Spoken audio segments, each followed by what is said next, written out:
Ciao ciao les petits loups, bienvenue, welcome avec Taskiller85, j'espère que tout le monde va bien. Aujourd'hui, une vidéo pas spéciale, mais on va voir plein de choses ensemble quand même. Quelle vue vous préférez? Celle-là? Ou celle-là? Vous hésitez? Celle-là? Ou celle-là? Bon, je vous explique, c'est tout simple. J'ai reçu la petite DJI Action 2. Donc, on va la voir maintenant régulièrement dans les vidéos, certainement beaucoup plus, bon, pas là en capture normale, mais plus sur des drones, bien sûr, pour du FPV. Donc voilà, je ne sais pas trop où regarder. J'enregistre avec les deux et je vérifierai, voir si c'est intéressant ou pas de vous proposer ça. Donc, aujourd'hui, on va parler ensemble de HGLRC qui nous propose son petit pack après le Petrel 75 RTF.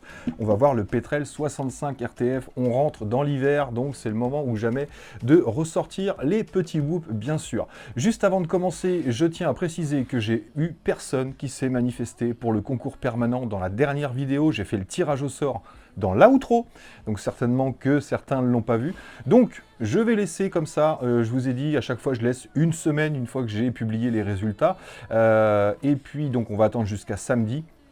Et si je n'ai pas de personne qui s'est manifestée d'ici mercredi prochain, je remettrai en jeu bien sûr la petite eShine EAT14 et le petit VASP qui est là dans la vidéo directement de mercredi prochain.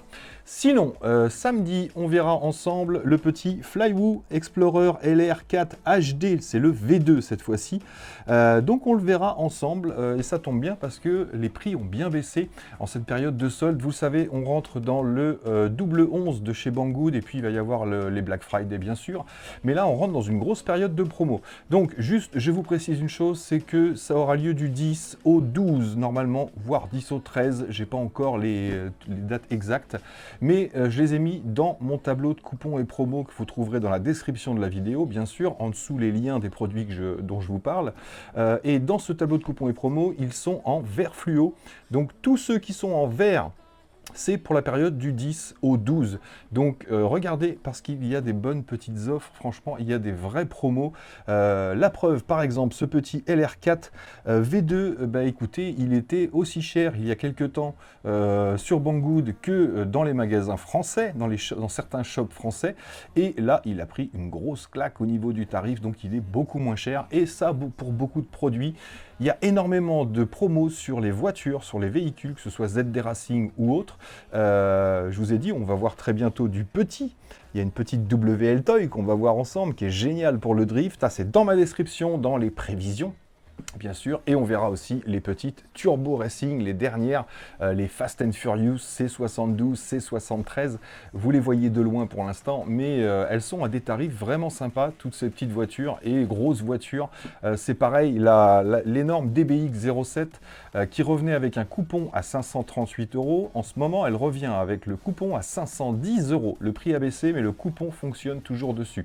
Donc, il y a vraiment des belles offres, que ce soit pour la EAT14 ou pour d'autres qu'on a vues ensemble et celles qu'on verra. Donc, allez y jeter un œil pour ceux qui hésitaient à s'acheter quelque chose. Je pense qu'entre le 10 et le 12, ça va valoir le coup selon moi. Aujourd'hui, on parle du petit pack RTF de chez HGLRC. Donc, c'est parti.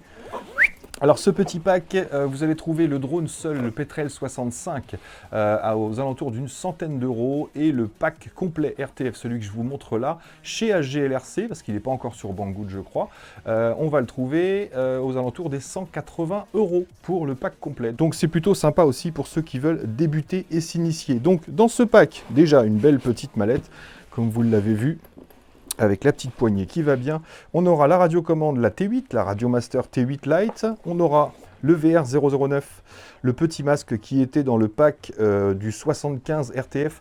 Alors, je ne vais pas vous refaire la radiocommande, le masque, puisque c'est exactement les mêmes que dans le pack du 75 RTF. Donc, je vous mettrai la vidéo pour ceux qui n'ont pas vu le pack du 75, pour ceux qui veulent des détails sur la radiocommande et sur le masque. On va le voir vite fait, mais ça ne change pas, c'est la même chose. Donc, dans ce pack, on aura de l'Hippo 300 mAh, ce sont des Kratos bien sûr, des LIHV, mais on va essayer de bidouiller et de lui mettre du 450 mAh, que ce soit les IMAX ou les Gaoneng, je vais vous montrer une petite bidouille pour que ça fonctionne. On va voir si ça vole. Est-ce que c'est intéressant ou pas? Pas toujours. Parce que si on rajoute du poids, forcément, on perd en autonomie. Donc on va voir si on gagne quelque chose ou pas.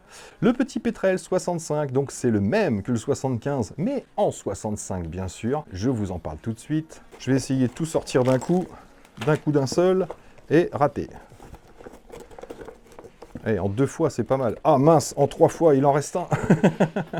Vous aurez un petit outil pour démonter les hélices, bien sûr. Un petit chargeur en USB-C pour pouvoir charger vos 2 petites LiPo LIHV en même temps. Le câble USB-C qui va servir pour le chargeur, qui va servir également à recharger la radiocommande.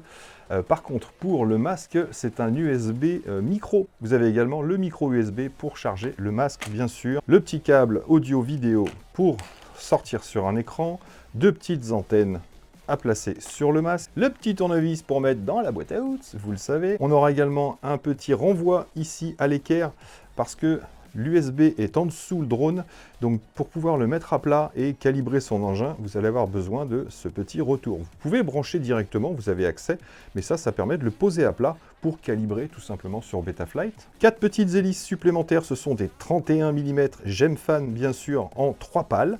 La petite notice pour le masque, la petite notice pour la Radiomaster T8 Lite et la petite notice pour le pack RTF tout simplement. Ça va vous montrer juste quel switch est attribué à quelle fonction puisqu'il arrivera déjà bindé et paramétré mais en fonction de ce qui est marqué là.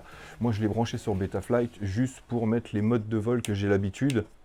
Moi j'ai mis mon préarmement, mon armement ici, les modes de vol ici et là j'ai mis le buzzer sur le premier écran et le crash mode, le crash flip sur celui-ci.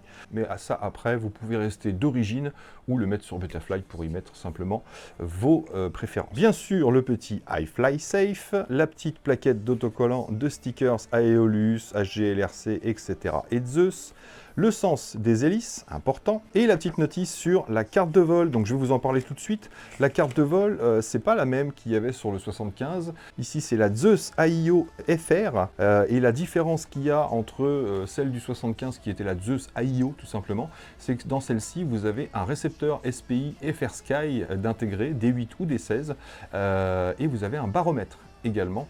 Pas d'une grosse utilité pour celui-ci, à savoir que vous allez pouvoir utiliser des ports également pour pouvoir y mettre votre récepteur, que ce soit un ELRS, un Crossfire ou ce que vous voulez comme récepteur si vous ne voulez pas utiliser le SPI qui est intégré. Je rappelle pour ceux qui ne savent pas, un récepteur SPI, ça veut dire qu'il est intégré à la carte de vol. Donc il n'y a pas besoin d'ajouter de récepteur, mais il faut avoir une radiocommande qui fonctionne en FR Sky, bien sûr. Et on avait une petite pochette avec 3 petites vis ici de rechange. J'en ai utilisé 2, je vais vous montrer pourquoi. Donc le voici, le petit Petrel 65 1S. Alors celui-ci est que 1S, contrairement à son 75, à son cousin qui faisait 1S ou 2S au choix. Donc la petite carte de vol dont je vous ai parlé tout à l'heure, bien sûr. Au-dessus, le petit VTX qui va bien, de 25 à 350 mW, donc là on ne sera pas embêté pour la porter. Ils ont mis une belle antenne linéaire sur le SPI. Contrairement à d'habitude où on a juste un petit câble électrique, là on a une belle grande antenne linéaire. Avec cette radiocommande, vous n'attendez pas à faire 500 mètres, 600 mètres de portée. Surtout qu'au niveau autonomie, on va tourner aux alentours des 2 à 3 minutes. Donc allez pas à 500 mètres parce que vous n'aurez pas le temps de revenir. Donc la petite coque qui va bien, moulée d'une seule pièce. On l'avait vu déjà sur le 75, c'est vraiment super résistant, c'est pas cassant du tout. Donc bonne petite coque. La caméra c'est toujours la hante, donc bonne petite cam aussi, ça fait plaisir. On ne change pas une équipe qui gagne. Orientable bien sûr, vous allez pouvoir le mettre hop à 0 degrés et monter jusqu'à environ 30 degrés, j'ai l'impression, approximativement. Donc on va mettre un angle moyen, nous, pour aller pas trop vite. Vous le savez, hein, plus vous mettez d'angle et plus votre drone ira vite si vous regardez devant vous. Les moteurs sont des 0802 en 25 000 kV. Je ne suis pas sûr que vous le voyez sur la caméra. Faites-moi confiance, ce sont des 0802 25 000 kV. Une petite prise PH 2.0 et on a une petite cage en dessous pour pouvoir insérer les batteries sans aucun souci. Vous voyez, ça rentre vraiment pile poil à l'intérieur, c'est bien maintenu. On peut le tenir par la batterie. Vous allez me dire, qu'est-ce que c'est que cet élastique-là? Eh bien écoutez, ça c'est ma petite bidouille pour tester les batteries 450 mAh, parce qu'on n'a pas les emplacements pour la rentrée. Donc ce que j'ai fait, c'est que j'ai utilisé 2 vis qui étaient fournies dans le petit pack. Il y a des petits trous ici sur le bout, comme ici sur l'avant et sur l'arrière, des petits trous. J'ai installé les deux petites vis, j'ai mis un élastique de l'une à l'autre et on va pouvoir placer simplement une batterie en dessous et on va voir si ça l'emmène tout simplement. Donc voilà, ce petit Petrel 65 RTF, c'est solide, c'est vraiment fait pour les débutants puisque là on va rester en 1S. On ne devrait pas user beaucoup d'hélices normalement puisque c'est bien protégé. Donc aujourd'hui je pense qu'on va pouvoir aller faire un tour dans la maison et on va aller faire un tour à l'extérieur aussi vite fait autour de chez moi parce qu'il n'y a pas beaucoup de vent aujourd'hui. Enfin, du moins, il y a une demi-heure, il n'y avait pas trop de vent. Donc on va pouvoir voir à l'extérieur ce que ça donne, on fera le tour de la maison. Mais sachez que ce n'est pas un engin pour aller à l'extérieur quand il y a un petit peu de vent. Il fait 29 grammes, 28,9 grammes sans la batterie. C'est un 65 mm bien sûr, et les dimensions sont de 82 par 82 mm ici. Donc voilà, vous savez tout sur ce petit Petrel. Ce qui vous intéresse, je suppose, c'est de voir comment ça vole. Donc bah ouais, on va se le faire décoller ici, à l'intérieur, pour faire un petit vol à vue. Et puis juste après, je m'équipe et on part en FPV. C'est parti. On va se garder les deux lipots d'origine pour aller voler en FPV et on va essayer de s'installer une 450 mAh, voir si ça décolle. Donc mon montage tient parfaitement bien, donc les deux choses qu'il faudra tester, c'est bien sûr si ça décolle et voir si on a plus de 2 minutes d'autonomie, et surtout voir si les moteurs ne chauffent pas à cause de ce surpoids. Donc on va allumer la radiocommande, on maintient le bouton, donc c'est une mode 2, mes interrupteurs sont bien à 0, je branche le bébé, tac, tidilit. Voilà, allez c'est parti pour un petit test en indoor, le buzzer répond bien, préarme, armement, et on y va.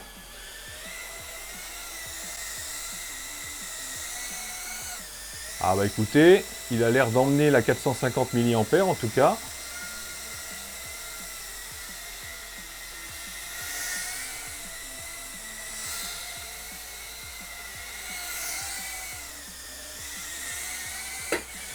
Bim, cascade. D'autres cascades. Allez, je coupe les moteurs.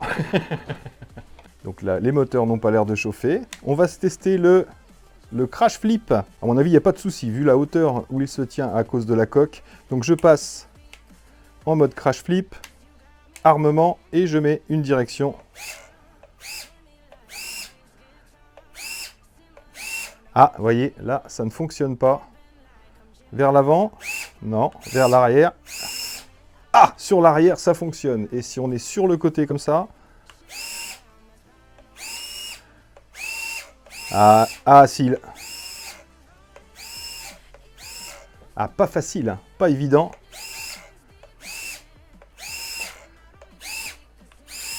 Bon, on y arrive. C'est un petit peu plus difficile parce qu'il a une batterie plus lourde, mais on y arrive. Donc je pense qu'avec la 300 mAh, ça fonctionnera. Je retire mon crash flip. Armement.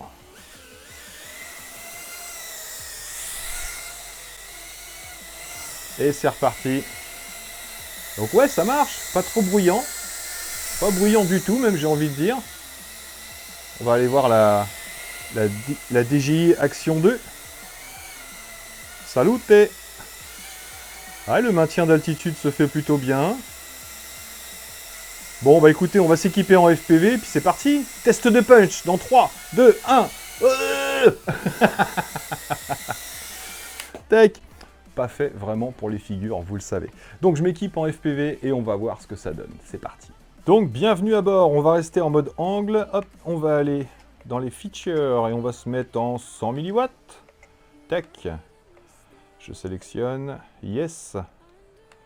Save and Exit. Donc voilà, bah, si vous êtes prêts, c'est parti les amis. Let's go.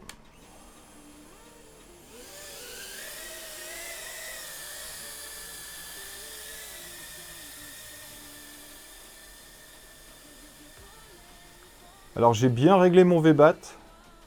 Ça veut dire qu'on peut descendre sans aucun problème à 3, j'ai même envie de dire à 3 directement sur l'affichage pendant le vol. Parce que quand je coupe, je remonte à 3,50. Donc c'est sans problème. Raté. Comme s'il n'y avait pas assez de place. Donc vraiment pas très péchu, par contre précis, ça c'est clair. Là, on va garder l'altitude. Ouais, bien précis.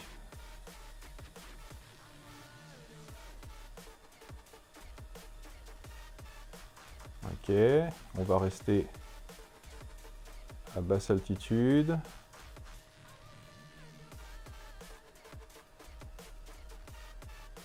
Petite touchette. Le drone est plus précis que moi.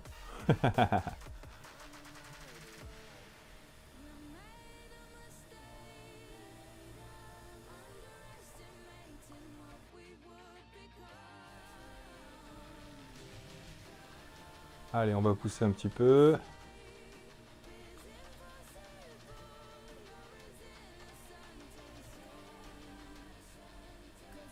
Ah, ça va, ça réagit bien. Pas beaucoup d'expo sur cette manette, j'ai envie de dire, même pas du tout. Il n'y a pas la place pour passer là. Ah, bien précis. Tellement précis que je fais n'importe quoi. Dose.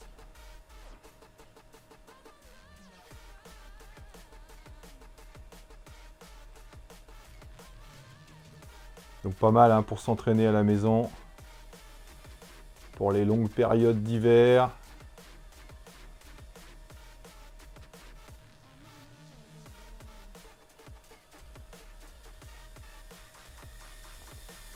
« 3,10, 3,7. » Ah, on arrive au bout. Allez, on va venir à la... se poser. Je coupe les moteurs. Donc vous voyez, maintenant je remonte le pitch. Et ma batterie remonte à 3,31. Donc j'ai tapé un petit peu dedans. Mais sur ces batteries-là, c'est pas trop gênant. Environ entre 2 minutes et 2 minutes 30 de vol pour ce petit joujou. Allez, on met une autre batterie et on va voir ce que ça donne dehors. Alors cette fois-ci, on va passer en mode accro. Deuxième lipo, c'est parti. On est chargé. Let's go!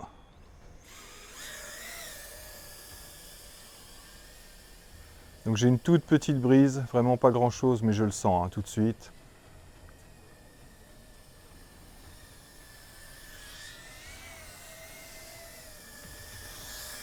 Alors on va essayer de se faire le tour de la maison.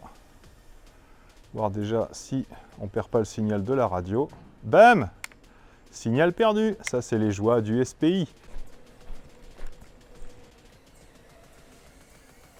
C'est reparti. Donc je me suis déplacé pour pouvoir récupérer la connexion. Alors on sait qu'au niveau distance c'est pas top le SPI. Mais là c'est surtout que je suis passé sur le côté de la maison.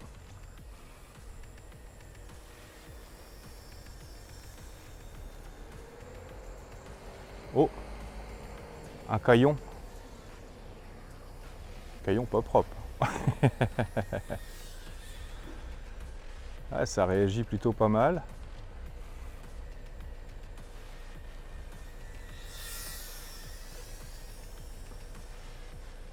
Ah, ça va, c'est propre quand même. Hein.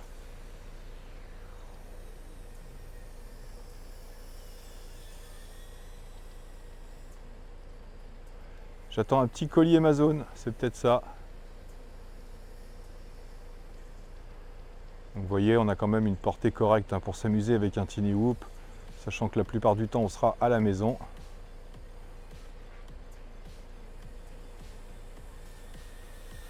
Ce que donne la caméra dans la sombritude. Non, ça va, franchement, c'est correct au niveau vol. J'ai pas envie de tenter une figure. Bonjour. D'accord, super. Merci.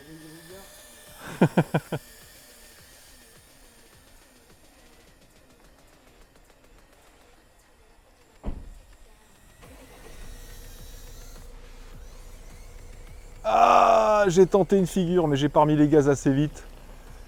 Ah, c'est vraiment pas fait pour ça.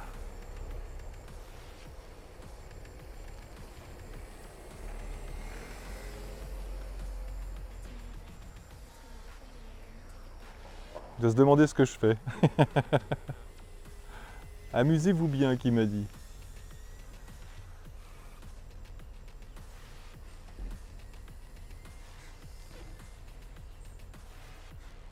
Allez, hein, plus de pêche. Hein.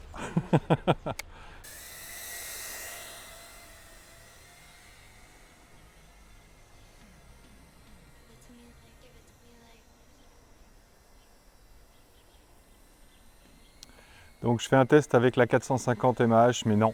Je peux tout de suite vous dire que c'est moins bien parce qu'on sent que l'engin force. On a des petites vibrations.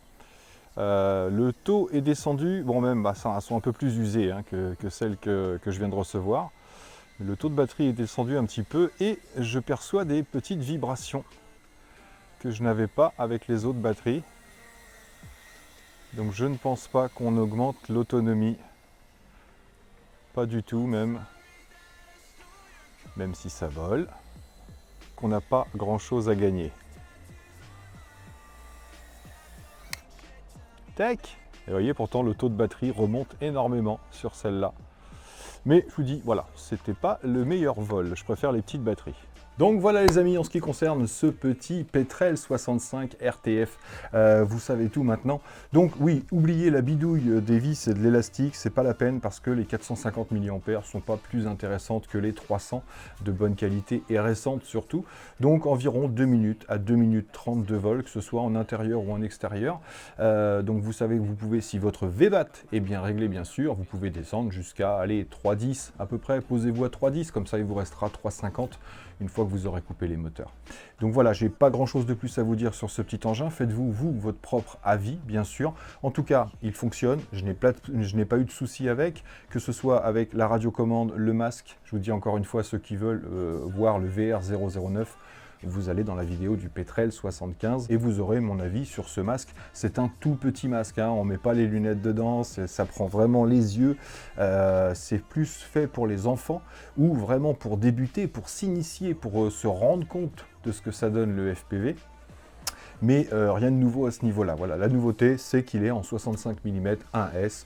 Plus léger, plus petit tout simplement et vraiment pour l'intérieur. Ouais, dernière petite chose, je vous en ai pas parlé. Je me suis imprimé ça. Qu'est-ce que c'est ben ça, c'est pour faire un montage en numérique pour pouvoir mettre sur les voitures, tout simplement. Donc, je vais y mettre une Cadix ici et on pourra aller faire du FPV en voiture, que ce soit avec la DBX ou avec d'autres modèles sans problème. Ce sera beaucoup plus propre comme ça. Donc voilà les amis, j'espère que cette petite vidéo vous aura plu. En tout cas, j'ai fait de mon mieux comme d'habitude. Je ne vais pas lui donner une mauvaise note parce qu'il n'est pas très cher. 180 € pour ce petit pack complet pour un débutant, j'estime que c'est plutôt pas mal. Voilà, ce sera difficile de faire beaucoup moins cher sur un pack complet. Et puis, pas cher en investissement batterie, pas besoin de racheter un chargeur.